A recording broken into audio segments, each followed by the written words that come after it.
ወገኖቼ እንዴት ናችሁ? ኢትዮጵያውያን፣ ኤርትራውያን የሀገሬ ልጆች እህታችሁ ወንጌላዊት ጸገነት ነኝ። ይህ ወንጌል ለዓለም ሁሉ የቃልና የመንፈሳዊ ምክር አገልግሎት የመጨረሻው ዘመን ደግሞ እግዚአብሔር ድምፅ የሚሰማበት ነው። ወገኖቼ ዛሬ በጣም ኃይለኛ ርዕስ ነው ማነሳው። በቃ አይደፈሬውን እያስነሳኝ ነው ጌታ፣ አይደፈሬውን እያናገረኝ ነው ያለው ጌታና የመንፈሳዊ ግልጽነት የለም በእኛ ጊዜና በመንፈሳዊ ግልጽነት አምናለሁ። እግዚአብሔር መቼም እንደ ተፈጥሯችሁ እሱ እንደሰራችሁ አድርጎ ነው የሚጠቀምባችሁና እኔ ብዙ ጊዜ ነገሬ ፊት ለፊት ነው፣ መደበቅ አልችልም። ልጅም ሞኝ ሚስጥር መያዝ አልችልም ብያችኋል ነበር። አሁን ደግሞ በመንፈሳዊ ግልጽነት በቃ እያያችሁ ዝም ማለት ራሱ ማያስችልበት ሁኔታዎች አሉ። አሁን እንዴ ነገር እንዴት ቤተክርስቲያን ውስጥ ሆነ እንዴ ሰውዬ ፓስተር ሆኖ እንዴት እንዲያደርግ ምንላቸው ነገሮች ብዙ ናቸው። እና ዛሬ መንፈሳዊ ጉልምትና ብዬ ነው ማነሳው። መንፈሳዊ ጉልምትና ቤተክርስቲያን የት ጋር እንዳለች እንደ አገር የት ጋር እንዳለን መንፈሳዊ ጉልምትናችን ተገልጦ እንደወጣና እግዚአብሔር ደግሞ ለዚህ ለጉልምትናችን ምን እያለ እንዳለ ከቃሉ ጋር ነው ዛሬ መልእክት ማስተላለፍ። አሁን በቤተክርስቲያን ውስጥ ብዙ ትዳር ተበትኗል። እናንተ ፓስተሩ ራሱ ከሚስቱ ተለያይቶ ነው የሚሰብከው። መንገድ ላይ መድረክ ላይ ያለ ከሚስቱ ተለያይተዋል። ፓስተሩ አልጋ ለይቷል። ሲመጡ ግን በቃ መጣ የእግዚአብሔር ሰው ቅዱሱ ጻድቁ ኖ ሰው አያይም፣ እግዚአብሔር ግን አይቷል። እናንተ አልጋ ለይታችሁ ያላችሁ የተለያያችሁ እስቲ እንደው ከግልሙትናችን ምንድነው ከእግዚአብሔር የተለየ ነገር ምንድነው እየሰራን ያለ ነው ካላችሁ በአንድ ቤተክርስቲያን ውስጥ ቪዲዮ አያይዛለሁ። ይሄንንም በእኛው ሀገር ምን እየተሰራ እንዳለ ያለው እግዚአብሔር ነው የሚያውቀው። ምን እየሆነ እንዳለ ራሱ አናውቅም። ብዙ ህዝብ በተሰበሰበበት በሃይማኖት ተቋም ውስጥ ነው እንግዲህ እንደዚህ አይነት ነገር ያደርገው። ተመልከቱና እንግዲህ ምን እንደሆነ አስረዱ። በነገራችን ላይ እዚህ ኢትዮጵያ ሀገር የተካሄደው ማለት ነው ነገር ተመልከቱት።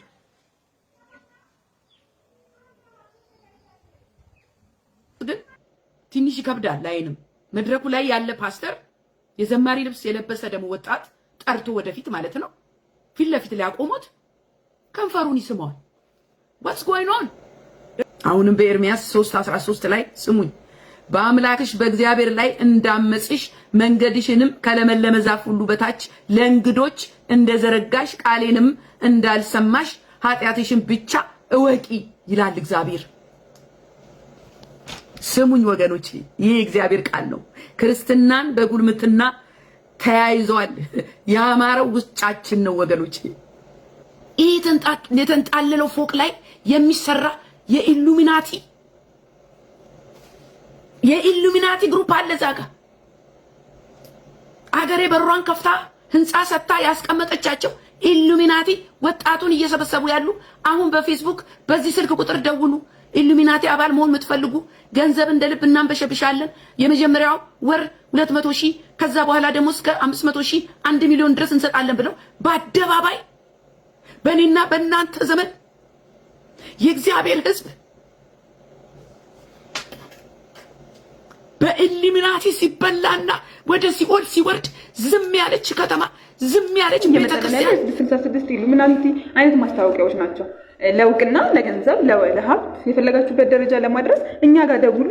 ገንዘብ በየወሩ እንከፍላለን። በየወሩ ብቻ ሳይሆን በሳምንት ውስጥ እንከፍላለን። የመጀመሪያ አባል ከሆናችሁ ወደ 200,000 ብር እንከፍላለን። ከዛን አባልነታችሁን ካረጋገጥን በኋላ ወደ 500,000 ብር፣ ምን አለፋችሁ በአንድ ወር የ1 ሚሊዮን ባለ ሀብት ነው የምትሆኑት። በጣም ባለስልጣናት፣ በጣም ትልልቅ ታዋቂ የምንላቸው ሰዎች የነዛ አባል መሆናቸው አዘጉም። የግብረ ሰዶምን ቤት ትውልድን እየጨረሰ ያለውን ትልልቅ ህንፃዎች ውስጥ አሁን የተገነባው ህንፃ ውስጥ እኮ ምን እንደሚሰራ እንኳን አናውቅም። አሁን በቀደም ያው ቪዲዮ አያይዛለሁ ታጅበው በፌደራል ምን ይቆማል እንደኛ ብትጮሁ ምን ብትሉ አሬ ነገር ብትሉ ማንም አይፈራ። በፌደራል ታጅበው እኮ የሀገር መሪ አይደለም፣ ፖለቲከኛ አይደለም፣ ምንም አይደለም። እንዴት ነው ነብይ የሚታጀበው በፌደራል? ለምንድን ነው የሚታጀበው? በሐሰት ትንቢት የጎዳው ሰው በሐሰት ትንቢት የሰበሰብከው ገንዘብ የዘረፍከው ነገር ስላለ ነው የምትታጀበው። ይገሉኛል ይወግሩኛል ብለህ የምትፈራው የእግዚአብሔር ነገር አንተ ላይ ስለተገለጠ ሳይሆን የበዘበዝካቸው ድሆች ያስለቀስካቸው ድሆች እነሱ ናቸው። ስለዚህ እንደ ሀገር እንደ ቤተክርስቲያን የተዋብነው በሜካፕ ነው። ባላዎችን ስሙኝ፣ ሜካፕ ነው ወንድም አለሞች። ቤተክርስቲያን ዛሬ ያጌጠችው ውጫ ነው፣ ህንጻዋ ያምራል። የኦርቶዶክስም ይሁን የፕሮቴስታንት አይለይም። ዘንድሮ ሁሉ አንድ አይነት አካሄድ ነው የሚሄድ ያለው። በጣም ያስደነገጠኝ ነገር ልንገራቸው። በ2018 ከዚህ ወር ጀምሮ አለ ሰብስቦ እኮ ነው በአደባባይ ጌታ በጥብጥ ብሎኛል ያልኩን መስማት ግዴታ አለ። አም ፕሮፌት አሁን ጌታ በዚህ ወር ማለት ነው በጥብጥ ብሎኛል።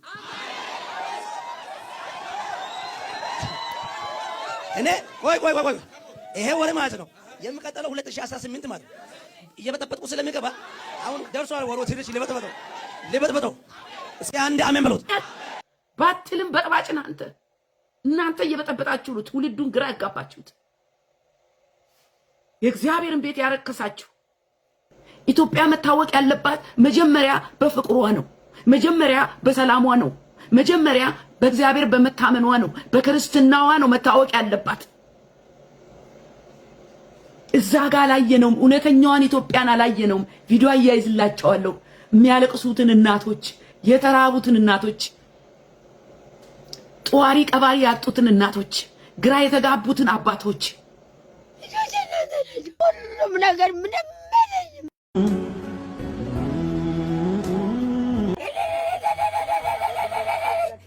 ጅቤ አባድራችኋለሁ። እኔው 130 ዓመቴ ነው። 3000 ብር ናት። ኑሩ። አሜን። እንደኔ አትጡ፣ እንደኔ አትታሰሩ። ባህሌ በሽተኛ ነው። አመቱ እኔ ደሳሎት በስመ አብ ወልድ ሊፈነዳ ነው። ትሉኝ መንፈሳዊ አይን ከሌላችሁ ይሄን ማየት አትችሉ። በቢታየው በስጋ ከፈረዳችሁ ይሆኑ እንዲህ ሁሉ እየተሰራ ይሁሉ ምን ይደረግ ምናምን ምሳሌ ሰጠውኝ። ምን ምሳሌ ሰጠው መሰላችሁ? ልጃችሁ እናንተ ሳታውቁት ግብረ ሰዶም ሆና ወይ ሆኖ ወይ ኢሉሚናቲ ሆኖ ወይ ሆና ወይ ሴተኛ ዳሪ ሆና ገንዘብ አንበሽብሻ ፎቅ ብሰራላችሁ መኪና ብትገዛላችሁ እሷን ብትለወጥ ይሻላችኋል ወይስ ከእግዚአብሔር ጋር ሆናችሁ በደሳሳ ጎጆ ፍቅር ባለበት እግዚአብሔር ደስ በሚለው ኑሮ ከወንድሞቻችን ጋር አብረን እኩል እየኖርን እየተካፈልን ጎመን በጤና ይሻላል ወይስ የማይገኘውን ውድ ነገር ተሽጦ መንደላቀቅ ይሻላል? ምርጫው እናንተ ነው። ክርስትናችን በጉልምትና ተይዟል። ያማረው ውጫችን ነው፣ የደመቀው ከላይ ነው። እግዚአብሔር ያየው ብዙ ርኩሰት ውስጣችን አለ። ከበስተጀርባችን ዝሙት አለ፣ ክፋት አለ፣ ጥላቻ አለ፣ መገዳደል አለ፣ መለያየት አለ። እየጮኸ ያለ የአቤል ደም አለ። እንደ ቤተክርስቲያን እንደ ማለት ነው። ሴተኛ ዳሪ ውጫ እኮ ያምራል። ውጫ ያምራል። ውጫን የምታሳምረው ደግሞ የሚያረክሷትን ለመሳብ ነው። በገንዘብ ማይገዛ ማንነቷን አርክሳ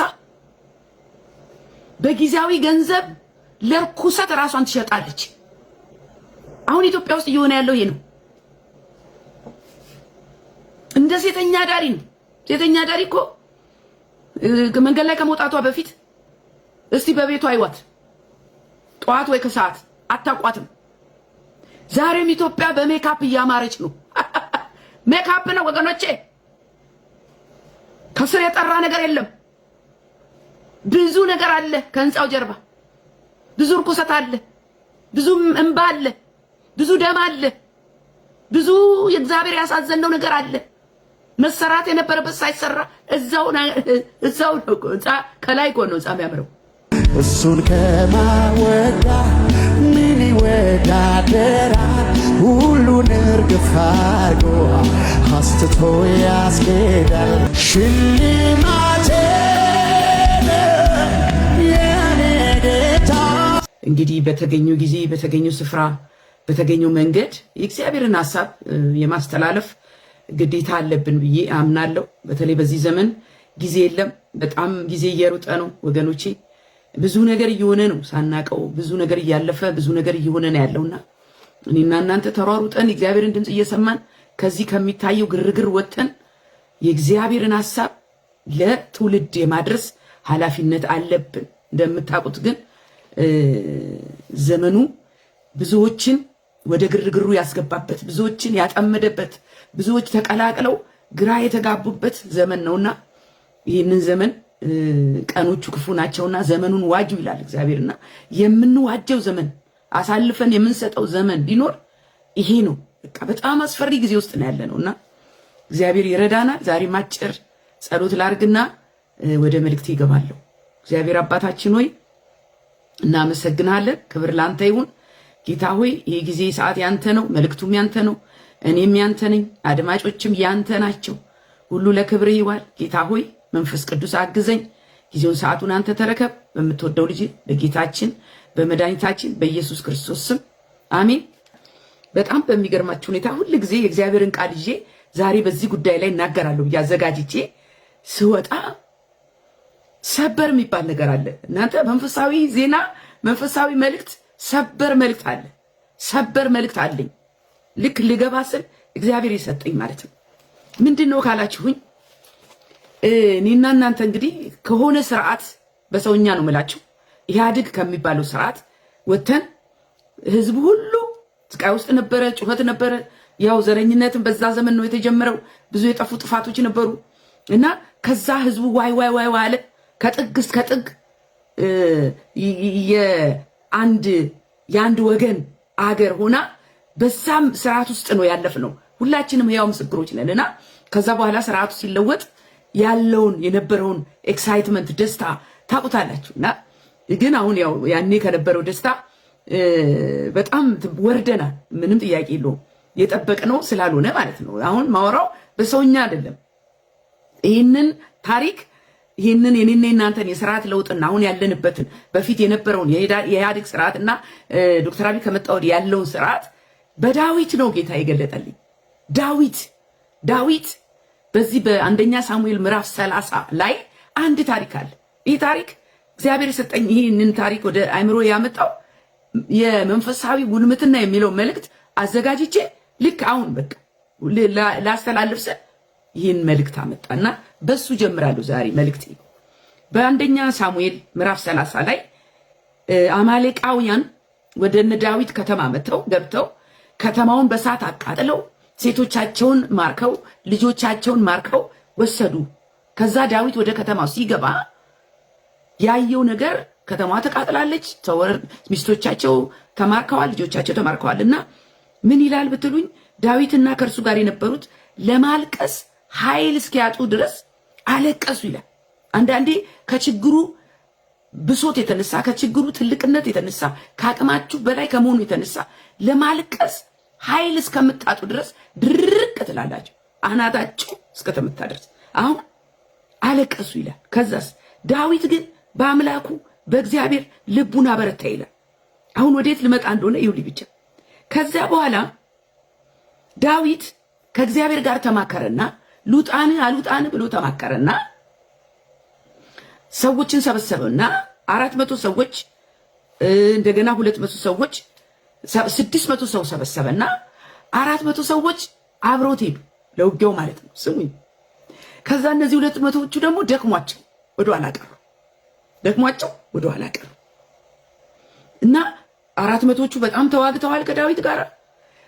እነዛ ደግሞ ሳይሻገሩ ደክሞ ግን አብረው ይወጡ ናቸው። ደክሞ የቀሩ ወደ ኋላ የቀሩ ማለት ነው። ስለዚህ አሁን በስተመጨረሻ ዳዊት ከአማሌቃውያን ጋር ተዋጋና ብዙ ውጊያ ሆነና አሸነፈ።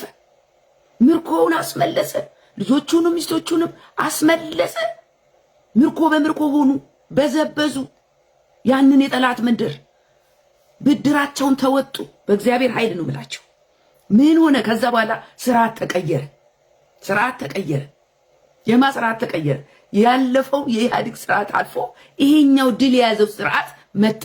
እዚህ ጋር ነው የኔ መልእክቴ ብያያዘው። ከዛ በኋላ ዳዊት ከአማሌቃውያን ጋር ተዋግቶ ምርኮን ሁሉ አስመለሰ፣ አስጣለ፣ ድል ሆነ፣ መከራው አለፈ። አሁን ሁሉም በደስታ ፈነጠሱ። ከዛ በአንደኛ ሳሙኤል እንዳልኳችሁ ምዕራፍ 30 ከ21 ጀምሮ አያነበዋለሁ። 21 ላይ ምን ይላል መሰላችሁ?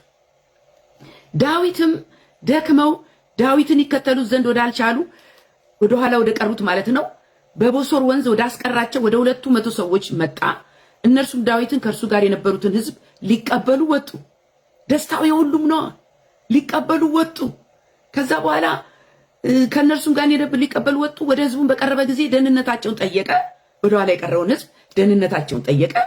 ከዳዊትም ጋር ከሄዱ ሰዎች ክፉዎቹና ምናምንቴዎች ሁሉ ከነዚህ ከኛ ጋር አልመጡምና፣ ስሙ እንግዲህ አሁን ከኛ ጋር አልተዋጉምና ከኛ ጋር አብረው አልመጡምና እየራሳቸው ሚስቶቻቸውና ልጆቻቸውን ይዘው ይሄዱ እንጂ ካስጣልነው ምርኮ ምንም አንሰጣቸውም አሉ። ስሙ እንግዲህ እዚህ ጋር ነው አሁን የኢትዮጵያ ሕዝብ የተከፈለው። እኛን እንድሉን ያመጣ ነው። ዘመኑ የኛ ነው። ከመጣው ምርኮ ካገኘነው ድል ከስልጣናችን ከከተማዋ ከሀገሪቷ አናካፍልም አሉ። እነዚህ ከዳዊት ጋር አብረው የወጡት ግን ድሉ የሰው የህዝብ ሁሉ ነው። ድሉ የአገር ሁሉ ነው። ድሉ የኢህአዴግ ስርዓት መቀየር የአገር ሁሉ ነው ድሉ። ይህንን ማሳያችሁ ፖለቲካ እንዳይመስላችሁ። በዳዊት የንግስና ስርዓት ዳዊት ያደረገው ለኔና ለናንተ ለዛሬ ትምህርት እንዲሆንን ነው።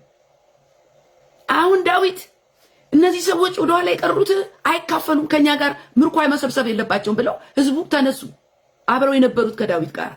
ከዛ ዳዊት ምን አለ? ከዳዊት እንድንማር ፈልጋለሁ በዚህ ዘመን። ዳዊት ያለውን ስሙ። ዳዊትም ቁጥር 23 ወንድሞቼ ሆይ የጠበቀን በእኛም ላይ የመጣውን ጭፍራ በእጃችን አሳልፎ ይሰጠን እግዚአብሔር በሰጠን ነገር እንደዚህ አታድርጉ አለ። ዛሬ ያለንበትን ስርዓት ብልጽግና የሚባለውን ስርዓት ያለፈውን ስርዓት ቀይሮ ወደ ብልጽግና ስርዓት ያሸጋገረን ድል የሰጠን ይለወጥ ያለ እግዚአብሔር ነው። እግዚአብሔር ነው ይህንን ነገር የቀየረው። ብዙ ውጊያ ነበረ። በዚህ ደግሞ ባለፈው ስርዓት በኢህአዴግ ስርዓት ማንም ያላለቀሰ ያልተጎዳ የለም ከአንድ ዘር በስተቀር። ታውቁታላችሁ እናንተ። ግማሹ ተዋግቷል ያንን ስርዓት ለመጣል። ግን እንደ ህዝብ ግን የኢትዮጵያ ህዝብ በሙሉ ነው ከዚህ ስርዓት መቀየር ተጠቃሚ መሆን ያለበት። ዳዊት ያለው ይሄንን ነው። እግዚአብሔር በሰጠን ድልና ምርኮ ላይ አናካፍልም አንልም። ዛሬ ግን እግዚአብሔር በሰጠው ድልና ምርኮ ላይ አንድ ወገን አናካፍልም ብሎ ሁሉን ሰብስቦ ሌላው እየተራበ ሌላው እየተቸገረ ያ የለውጥ ስርዓት ለኢትዮጵያ ህዝብ እንዳልመጣ ሆኖ እየሆነ ነው ያለው አሁን። ከዛ ዳዊት ምን እንዳደረገ ስሙ። እግዚአብሔር በሰጠን ነገር ላይ እንዲያታድጉ ካለ በኋላ ይህን ነገር ማን ይሰማችኋል? ነገር ግን የተዋጉትና ዕቃውን የጠበቁት እድል ፈንታ እኩል ይሆናል፣ አንድነት ይካፈላሉ አለ። ይሄ ለመሪዎች አሁን ትልቅ መልእክት ነው። እንደ ዳዊት በመሪነት ደረጃ ለተቀመጡ ትልቅ መልእክት ነው። ለሁሉም እኩል ይካፈላል። ሁሉም ኢትዮጵያዊ ነው። አንዱ በላተኛ፣ አንዱ ለማኝ፣ አንዱ ጦማዳሪ፣ አንዱ ስቃይ ውስጥ፣ አንዱ ዓለም ውስጥ፣ አንዱ ኖ ኖ ኖ ኖ ኖ ኖ እኩል ነው። እግዚአብሔር ለኢትዮጵያ ህዝብ እኩል ነው። ማንንም አያበላልጥም። ስለዚህ ምን አለ? አንድነት ይካፈላሉ አለ። ከዚያ ቀን ጀምሮ እስከ ዛሬ ድረስ ይህንን ለእስራኤል ስርዓትና ፍርድ አደረገው አለ። ወገኖቼ ይሄ ሰበር መልእክት ነው። ለማን ብትሉ ለኔና ለእናንተ ለኢትዮጵያውያን ትላንትና ያገኘነው ድል ሰላም እንዲያመጣ ፍቅር እንዲያመጣ የኢትዮጵያ ህዝብ አንድ እንዲሆን ከነበረበት መለያየት ከነበረበት ጥላቻ ከነበረበት ዝረኝነት ከነበረበት መከራ ወጥቶ በተለይ ድሃው እንዲያልፍለት እንዲጎበኝ ነው ስርዓት የተለወጠ። ልክ ዳዊት እንዳረገው ይሄ ነገር ለሁሉም ነው። እግዚአብሔር በሰጠን ነገር ላይ ለብቻችን አንበላም እንካፈላለን። ዛሬም ያለው ስርዓት ኢትዮጵያ ውስጥ ልክ እንደ ዳዊት እንካፈል ማለት አለበት። ሁሉም የኢትዮጵያ ህዝብ በአንድ ገጽ ላይ መኖር አለበት። ተካፍሎ መብላት አለበት። ይሄ የኔ ሰበር መልእክቴ ነው እግዚአብሔር የሰጠኝ። ዛሬ እንዳልኳችሁ መንፈሳዊ ጉልምትና የሚለውን ነው ማነሳው። ምንድነው ካላችሁ ሰው የውጩን ያያል፣ እግዚአብሔር ግን የውስጡን ያያል። ሰው የተነገረውን ያያል፣ እግዚአብሔር ግን በልባችን ውስጥ ያለውን ያያል፣ ዘልቆ ያያል። ከእርሱ የተሰወረ አንዳችም ነገር የለም። በዚህ በጣም እንዳትሸወዱ። ሰው ልንዋሽ እንችላለን፣ እግዚአብሔርን ግን ልንዋሽ አንችልም። ሁሉም በእርሱ ፊት ራቁት ስለሆነ ማለት ነው። ትልቁ የዘመናችን ችግር በሽታችንን እያወቀን በሽታችንን መደበቃችን ነው። አውቀነዋል እኮ በሽታችንን፣ ግን ሐኪም አልሄድንም። ወደ መፍትሄ መምጣት አልፈለግንም። ከበሽታችን ጋር መኖር መጠናል። ከነበሽታችን መራመድ መኖር፣ ከእግዚአብሔርም ጋር መቀጠል አምሮናል። በሽታ ይዞ ግን ከእግዚአብሔር ጋር መቀጠል፣ ሳይፈወሱ ሳይቀደሱ ከእግዚአብሔር ጋር መቀጠል አይቻልም። እዚህ ላይ ነው የተሳሳተ። እግዚአብሔርን መፍራት ያስፈልጋል። የጥበብ ሁሉ መጀመሪያ እግዚአብሔርን መፍራት ነውና የኢትዮጵያ ሕዝብ ንስሐ አይገባም። ይቅርታ መጠየቅ እኮ ለኢትዮጵያ ሕዝብ ዳገት ነው፣ ታውቃላችሁ ሁላችሁ። እግዚአብሔር ግን ኢትዮጵያን እንደ ሀገር እንደ ቤተክርስቲያን ይናገራል። መንፈሳዊ ጉልምትና ይላል። መንፈሳዊ ጉልምትናና ውስጣችሁን አጥሩ ይለናል ጌታ። አሁን ላያችን እኮ አምሯል እናንተ። እንደ ቤተክርስቲያንም ላያችን ያምራል። እንደ ሀገርም እኮ ብልጭልጫዋ ላያችን አምራለች እኮ። አሁን እመጣበታለሁ። አሁን ደግሞ አንድ ነገር የገባኝ የሀገራችን አካሄድና የቤተክርስቲያን አካሄድ አንድ እየሆነ መጥቷል። አንድ አይነት። ስሙኝ፣ በልባችን ያለውን ክፋት ከውጫዊ ውበታችን በስተጀርባ የደበቅነውን እግዚአብሔር አይቷል። ሃሎ፣ ከሚታየው ውበት ጀርባ፣ ከቤተ ክርስቲያን ህንፃ ጀርባ፣ ከመድረኩ ጀርባ፣ በልባችን ውስጥ ያለውን ከህንፃው ካሳመርነው ህንፃ ጀርባ ያለውን ነገር እግዚአብሔር አይቷል። ዛሬ እሱን ነው የሚገልጠው። ዛሬ ስሙኝ፣ የእግዚአብሔር ልጆች ግን እኛ የምንመራው በመንፈስ ነው። በሚታየው የሚነዱ ዓለማውያን ብቻ ናቸው። በስጋ አንመራም። እኛ በምናየው አንሄድም። በመንፈስና በእምነት ነው እኔና እናንተ የምንመራው። እግዚአብሔር ግን እንዲህ ያለ ስለ ዘመኗ ቤተክርስቲያን፣ በተለይም በሀገራችን እየሆነ ስላለው በአጠቃላይ እንደዚህ ያለ ምን አለ ብትሉኝ ኢሳይያስ 57 ቁጥር 3 ላይ ስሙኝ፣ እናንተ የአስማተኛይቱ ልጆች የአመንዝራውና የጋለሞታይቱ ዘር ወደዚህ ቀርቧል። ሃሎ ስሙ፣ ትክክለኛ የሚገልጸን ነገር ዘንድሮ የአስማተኛይቱ የጋለሞታይቱ የአመንዝራው ልጅ ትውልድ ዘር ቅረብ ወደኔ አለ። ማ ኢሳይያስ 57:3 ቁጥር 4 በማን ላይ ታላግጣላችሁ? ስሙኝ፣ በማን ላይ ታላግጣላችሁ? በማንስ ላይ አፋችሁን ታላቅቃላችሁ? አይገርማችሁ? ይህ እኮ እግዚአብሔር ቃል ነው። በማን ላይ አፋችሁን ታላቅቃላችሁ? ምላሳችሁንስ በማን ላይ ታስረዝማላችሁ? ይላል የሰራዊት ጌታ እግዚአብሔር። ጠገነት ደገፉ አይደለች። ዘንድሮ የተገለጥንበት ሁሉ በንግግር ሳይሆን በፊት ለፊት ኃጢአታችንና በደላችን ክፋታችን የተገለጠ ነው። ግልጽ ነው። እንኳን ለእግዚአብሔር ለኛ ለሰው የተሰወረ ኃጢአት የለም። አሁን ኃጢአት በድፍረት ወጥቷል። ያለምንም መሳቀቅ ኃጢአት በዝቷል በአገራችን። ውስጣችን ያለውን ነው ዛሬ ገንፍሎ እየወጣ ያለው። እግዚአብሔር ውስጣችሁን አጥሩ እያለን ነው የምንናገረውን እንድንኖር ማለት ነው። ማቴዎስ 23:27 ላይ እናንተ ግብዞች ፈሪሳውያን በውጭ አምረው የሚታዩ በውስጡ ግን የሙታን አጥንት ርኩሰትም ሁሉ የተሞሉ በኖራ የተለሰኑ መቃብሮች ስለምትመስሉ ወዮላችሁ ለምታስመስሉ፣ ውስጣችሁ ሌላ አፋችሁ ሌላ ለሆነ፣ ከላይ ሱፋችሁን ላሳመራችሁ፣ ከላይ ህንጻችሁን ላሳመራችሁ ቤተክርስቲያናት፣ በውስጣችሁ ግን የተለያየ ችግር ላለባችሁ ቤተክርስቲያናት፣ ዘረኝነት ላለባችሁ ቤተክርስቲያናት፣ ቅሚያ ላለባችሁ፣ ሌብነት፣ ውሸት፣ ሐሜት፣ ዝሙት፣ ርኩሰት ላለባችሁ፣ ድሃውን ለምትበድሉ እግዚአብሔር ተናገረ። ቁጥር 25 እንዲሁ እናንተ ደግሞ በውጭ ለሰው እንደ ጻድቃን ትታያላችሁ፣ በውስጣችሁ ግን ግብዝነትና አመፀኝነት ሞልቶባችኋል ይላል። መንፈሳዊ ጉልምትና ምንድነው ካላችሁ እንደ ክርስቲያን እንደ ቤተ ክርስቲያን በእግዚአብሔር ላይ ደርበን የያዝነው የእግዚአብሔር ያልሆነ ነገር ማንኛውም ነገር መንፈሳዊ ጉልምትና ነው። ማንኛውም ነገር ከእግዚአብሔር አስቀድመን የያዝነው በእግዚአብሔር ላይ የደረብነው የእግዚአብሔር ያልሆነ ነገር ጉልምትና ይባላል። እግዚአብሔርን የሚያስቀናና የሚያስቆጣ ለምድራዊ ነገር ቅድሚያ መስጠት፣ ምቾት፣ እርኩሰት፣ ገንዘብን መውደድ፣ ኃጢአትን መለማመድ፣ ክፋት፣ መለያየት፣ አድመኝነት፣ ውሸት፣ ይሄ ሁሉ መንፈሳዊ ጉልምትና ነው። እንደ ልብስ የለበስነው ዘንድሮ ማለት ነው። ይህ መልእክት በአጠቃላይ አገራችንን ይመለከታል። በተለይም ቤተክርስቲያን ከእግዚአብሔር መራቃችንና እግዚአብሔር በማይከብርበት ነገር መጠመዳችንን ኢትዮጵያ ከእግዚአብሔር ይልቅ ሌሎች አማልክትን እያመለከች መሆኑን ነው የሚያሳየው። መንፈሳዊ ጉልምትና የእግዚአብሔር ካልሆነው ነገር ጋር መተባበራችንን፣ ዓለምን መከተላችንን፣ የከበረውን መጣላችንን፣ በእግዚአብሔር ላይ ማመጻችንን ነው። ይሄ ነው መንፈሳዊ ጉልምትና ማለት። በኤርምያስ 3:9 ላይ በጉልምትናዋም በመቀለሏ ምድሪቱ ረከሰች። ዛሬ ኢትዮጵያ የረከሰችው ጉልምትና ውስጥ ስላለች ነው።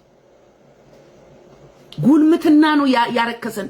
ከእግዚአብሔር የራቀን በመሆናችን ከእግዚአብሔር ያልሆነ ነገር ኢትዮጵያን እየወረሳ ስለመጣ መንፈሳዊ ጉልምትና ማለት ከእግዚአብሔር ተቃራኒ መንገድ እየሄድን ነው ማለት ነው። ከዛስ ምድሪቷ ረከሰች፣ እርሷም ከድንጋይና ከግንድ ጋር አመነዘረች። ኢትዮጵያ አሁን እያመነዘረች ነው። በእግዚአብሔር ላይ እያመነዘረች ነው። ከእግዚአብሔር ካልሆነ ነገር ላይ ስንወዳጅ፣ ከእግዚአብሔር ያልሆነው ነገር ስንከተል አመንዝራነት ይባላል። ዛሬ በእኛ ዘመን የእግዚአብሔር ነገር ቀሏል፣ የሞኝነት ስራ ሆኗል። የሚያዋጣ ገንዘብ ካለ በሰማይ መንገድ አለ ሆኗል። አሁን ገንዘብና ገንዘብ ሆኗል ጨዋታው። እግዚአብሔር ይቅር ይበለኝ። ክርስቲያኖች በንግድ ላይ ተጠምደዋል። ማከማቸት ላይ፣ መጋባት፣ መዋለድ እንደ ሰዶምና ገሞራ ዘመን በማትረፍ ላይ ተጠምደዋል። ይልቁንም እግዚአብሔርን ለችግራቸው ጊዜ ይፈልጉታል። ልባችንና ከአእምሯችንን የገዛው የሚታየው ነገር ሆኗል። እንደ ቤተ ክርስቲያን እንደ ሀገር እየጮኸ ያለ የአቤል ደም አለ። በመንፈሳዊ ጉልምትና የመጣ በኃጢአት የመጣ አሁን እግዚአብሔር ያስረዳኝ ነገር ምንድነው? የሚታየው ነገር ያማረ ይመስላል። እንዴ ምን እየሆነ ነው? ይሄው እየለማን ነው። ይሄው ህንጻ ሰርተናል። ይሄው ትውልድ ግን ጠፍቷል። የእግዚአብሔር ቤት ግን ፈርሷል። የኔ ቤት ፈርሶ የእናንተን ቤት ትገነባላችሁ ወይ ያለ ነው ጌታ። ስለዚህ የኢትዮጵያ ውበት አሁን እኔና እናንተ የምንልበት የቤተ ክርስቲያን ህንጻ ምንኩራራበት ሜካፕ ነው። ታውቃላችሁ? ሜካፕ የዘንድሮ ሴቶች እንደሚያደርጉት ሜካፕ ቅድብ ይቀነደባል፣ ሜካፕ ይቀባል። ፊታችን እሱ አይደለም፣ ከንፈራችን እሱ አይደለም ይቀባል ምናምን፣ ጸጉር የነሱ አይደለም፣ ጆሮ ጌጥ ትልቅ ይደረጋል። ሁሉ ነገር አርቲፊሻል ነው። ልክ እንደዚህ ነው። ዛሬም ኢትዮጵያ በሜካፕ እያማረች ነው። ሜካፕ ነው ወገኖቼ። ከስር የጠራ ነገር የለም። ብዙ ነገር አለ ከህንጻው ጀርባ። ብዙ ርኩሰት አለ፣ ብዙ እንባ አለ፣ ብዙ ደም አለ፣ ብዙ የእግዚአብሔር ያሳዘነው ነገር አለ። መሰራት የነበረበት ሳይሰራ እዛው ነው ህንጻ ከላይ እኮ ነው ህንጻ የሚያምረው። ልክ እንደ ሴተኛ ዳሪው ስሙኝ። ለገንዘብ ብላ ክብሯን የምትሸጥ ቤተክርስቲያን፣ ለገንዘብ ብላ ክብሯን የሸጠች አገር ይሄ ነው። በሜካፕ ነው ያለን ወገኖች። ያ ሜካፕ የወለቀለት እግዚአብሔር ግን አይቶታል። በእግዚአብሔር እውነተኛ ማንነታችን፣ በእግዚአብሔር በተሰጠን ተፈጥሮ በፍቅር ኑሩ፣ በሰላም ኑሩ፣ አትለያዩ፣ ወንድምህን እንደራስህ ውደድ፣ እግዚአብሔር አምላክን በፍጹም ነፍስ፣ በፍጹም ልብ፣ በፍጹም ኃይል ውደድ። ሁሉን ነገር ረስታ ቤተክርስቲያን ወንድሙን እየገደለ እያስራበ ልክ እንደ ሴተኛ ዳሪዋ ትቆማለች ፊቷን አሳምራ። ማን ነው ሴተኛ ዳሪ የሚያየው ብትሉኝ አርካሾቿ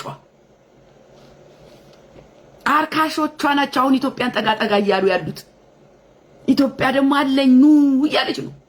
የከበረውን ሰጥታ እርኩሱን እየተቀበለች ነው ኢትዮጵያ።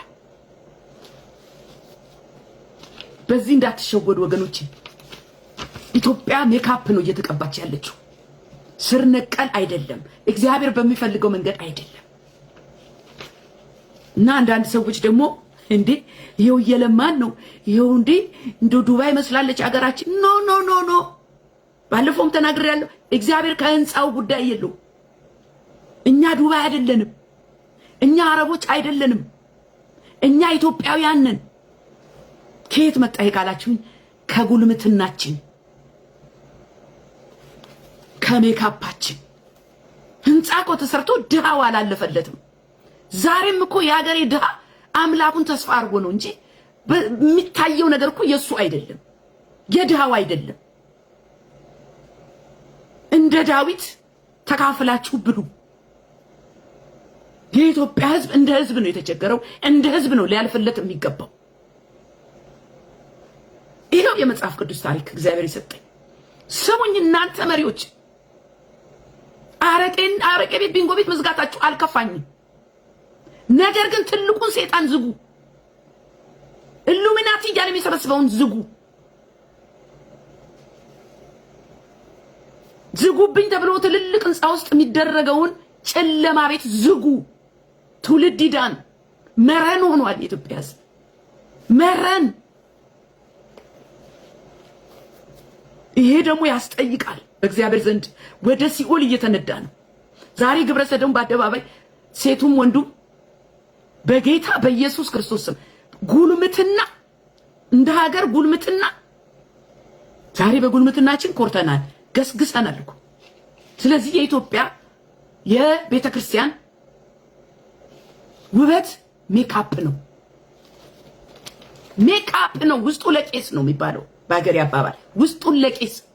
ቤተክርስቲያንም እኮ መድረክ ላይ ሲወጣ ጻድቅ እዚህ ጋር ፓስተሩና ወንጌላዊ ባይነ ቁራኛ የሚታዩ፣ ዘማሪ ለዘማሪ ባይነ ቁራኛ። እግዚአብሔር ደግሞ እኔን ጸገነት ደገፉን በጥቅ አድርጎ ከመሃል እኔም ከማንም ጋር አልተነካካውም። እኔ ለዚሁ ሲመርጠኝ ማለት ነው። እንደዚህ ከልሎ አቆየኝ ጌታ። አሁንም እሱ ባሰመረልኝ ድንበር ውስጥ ነው ያለሁት እኔ ተጠብቄ ማለት ነው። እግዚአብሔር የተመሰገነ ይሁን፣ የሚመራን አምላክ። ስሙኝ፣ የሀገራችን ጉዳይ እንደዚህ ነው። ውስጡ ሲገለጥ ጉዱ ብዙ ነው። ከህንፃው እና ከመጋረጃው ጀርባ ብዙ የተዛባ ነገር አለ። የድሃው እንባ፣ የእናቶች ለቅሶ፣ የትውልድ ጥፋት፣ ብዙዎቻችን አይተን እንዳላየን ያለፍናቸው የተለማመድናቸው ኃጢአቶች፣ ኖርማል የመሰሉን ነገሮች በጣም ብዙ ናቸው። ኖርማል እኮ ነው ኃጢአት፣ ኖርማል እያለማመዱን ነው፣ እያለማመዱን እኮ እንዳላየ አይተን እንዳላየ ወይም ደግሞ አላስተዋልናቸውም። እግዚአብሔር ግን ተመለሱ ይላል በዚህ በኤርሚያስ 2:25 ላይ። ስሙኝ፣ እግርሽን ከሻካራ መንገድ ጉሮሮሽንም ከውሃጥም ከልኪ፣ አንቺ ግን እጨክናለሁ እንግዶችን ወድጃለሁና እከተላቸዋለሁ አልሽ። አሁን እኮ እንግዳ ነገር ነው እየተከተልን ያለ ነው። በተለይ እንደ ሀገር ከልኪ እግሮችሽን እንግዳ ነገር እከተላለሁ አልሽ። አይገርማችሁም? የእግዚአብሔር ቃል በጣም የሚገርም ነገር እኮ ነው። እስቲ እንደው ከግልሙትናችን ምንድነው ከእግዚአብሔር የተለየ ነገር ምንድነው እየሰራን ያለ ነው ካላችሁ፣ በአንድ ቤተክርስቲያን ውስጥ ቪዲዮ አያይዛለሁ። ይሄንንም በእኛው ሀገር ምን እየተሰራ እንዳለ ያለው እግዚአብሔር ነው የሚያውቀው። ምን እየሆነ እንዳለ ራሱ አናውቅም። ቤተክርስቲያን ውስጥ ትዳር ተበትኖ ፋሽን ሆኗል። አሁን ብቸኛ ላጤ ሴት ሲንግል ማዘር፣ ወንዱ ደግሞ ሲንግል ዳድ የለም እኮ። ኧረ ላጥ ብሎ ወዲያው ነው ላጥ አይቆይም። ወንዱ ለማስታረቅ እንኳን ስትሄዱ ወንዱ ኦልሬዲ አግብቷል። እናንተ ወንዶች ምን ሆናችሁ ነው? እኔ አላውቅም። ለማስታረቅ ስትሄዱ ኦልሬዲ ወንዱ አግብቷል። ወንዱም ሊሆን ይችላል ወዲያው ነው። ስሙኝ፣ ብዙ የፈረሱ ትዳሮች አሉ። በጣም ያሳዝናል፣ ያሳፍራል። ሰሞኑን በፌስቡክ ያየሁት ግን ትንሽ ይከብዳል። ላይንም መድረኩ ላይ ያለ ፓስተር የዘማሪ ልብስ የለበሰ ደግሞ ወጣት ጠርቶ ወደፊት ማለት ነው ፊት ለፊት ላይ አቆሞት ከንፈሩን ይስመዋል። what's going on? ደግሞ የኢትዮጵያ ቸርች ነው። የት ነው ይሄ ነገር መጣራት አለበት። ቤተክርስቲያን ዝም ብላ ማየት የለባትም። ቤተክርስቲያን መሪ የላትም። ማን ነው ምንድነው ብሎ የሚጠይቅ የለ። እናንተ ትልልቆቹ አጠይቁ። ስራ ሲዛባ ስታዩ ስልክ አንስታችሁ ደውላችሁ ይሄ ነገር ትክክል አይደለም አትባባሉ። እርስ በርስ ሰውበት አርስት የሚቀጥል ነው። ቀጥላለሁ በሚቀጥለውም ቀጥላለሁ። አሁን ምክንያቱም ይሄ አርስት በጣም ሰፊ አርስት ነው። ክፍል 2 መንፈሳዊ ጉልምትና ይቀጥላል። ይሄ ክፍል 1 ነው። እግዚአብሔር ብዙ የተናገረው ነገር አለ። ያሉትን ነገሮች በሙሉ የተሰጠኝን በክፍል አርጌ ምንም ሳይቀር ሼር አረጋቸዋለሁ። እሱን ከማወዳ